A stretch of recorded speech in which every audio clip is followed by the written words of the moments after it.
Hello दोस्तों, नमस्ते, प्रणाम। आप लोग कैसे हैं? उम्मीद करती हूँ कि आप लोग ठीक होंगे। उठे हम लोग भक्ति गारी गीत लेके आए हैं। गाना कैसा लगेगा लाइक करिएगा, सब्सक्राइब करिएगा, कमेंट में ज़रूर बताइएगा गाना कैसा लगा। और गारी गीत है, शादी का समय चल रहा, आप लोग प्यार दिला दीजिएगा और फुल वॉच करिएगा। धन्यवाद। नदिया किनारे काना गैया चरावे हो, नदिया किनारे काना गैया चरावे हो।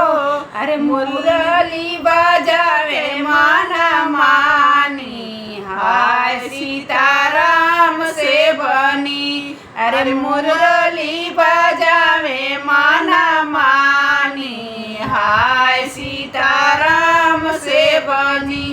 मुरली के धुना सुनी राधाया कुलानी हो, मुरली के धुना सुनी राधाया कुलानी हो। अरे चला सखी जला भरी लाई, हाय सीताराम से बनी। अरे चला सखी जला भरी लाई, हाय सीताराम से बनी।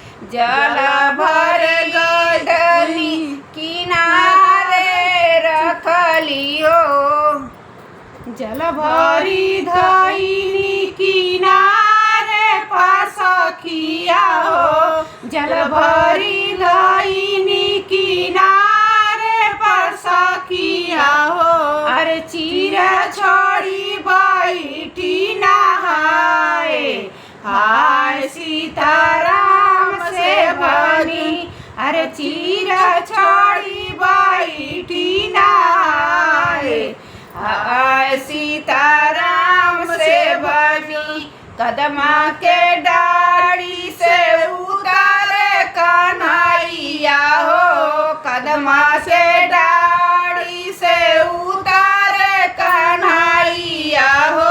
अरे ले गई ने चीरा चोराई, हाय सीताराम से बनी। अरे ले गई ने चीरा चोराई, हाय सीताराम से बनी। हाथ जोड़ी सखिया हो बिनती कर तू है, हाथ जोड़ी सखिया हो बिनती कर तू है। अरे दे देता चीरा कन्हैया, हाय सीताराम से बनी। अरे दे देता चीरा कन्हैया, हाय सीताराम से बनी। जब तू ही हो राधा जलावा से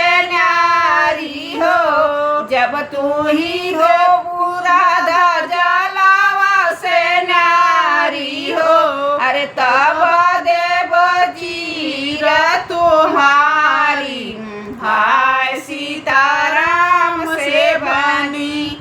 अरे तब देव चीरा तुम्हारी, हाय सीताराम से बनी। कैसे के होई काना जलावा से न्यारी हो, कैसे के हो काना जलावा से न्यारी हो। अरे जला भीतर बानी उघारी, हाय सीताराम से बनो। अरे जला भीतर बानी उघारी, हाय सीताराम से बनो। कैसे के आई काना तोहारी समानावा हो, कैसे के आई काना तोहारी समानावा हो। अरे तुम पुरुष हम नारी, हाय सीताराम से भजो। अरे तुम पुरुष हम नारी, हाय सीताराम से भजो।